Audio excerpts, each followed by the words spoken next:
تعالوا نعمل مع بعض منت اند شوكليت شيب ايس كريم. رح نستخدم بهاي الوصفة ماكينة البوظة من تيمو.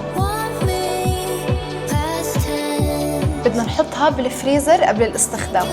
بدنا كريمة خفق، رح نضيف خلاصة النعناع وملون طعام أخضر، وهلأ رح نحط حليب مكثف محلى، وآخر إشي الشوكولات شيبس.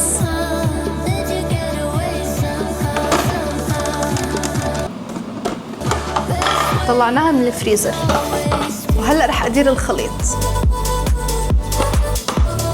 وبخطوة بسيطة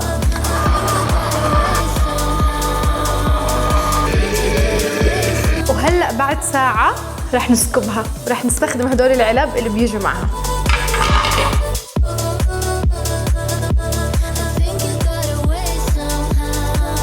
وهلأ رح أزينها بشوكولاتة.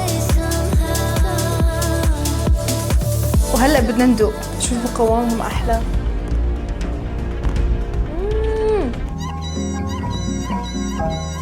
كتير زاكية وكتير فريش، وأصلاً هاي نكهتي المفضلة بالآيس كريم.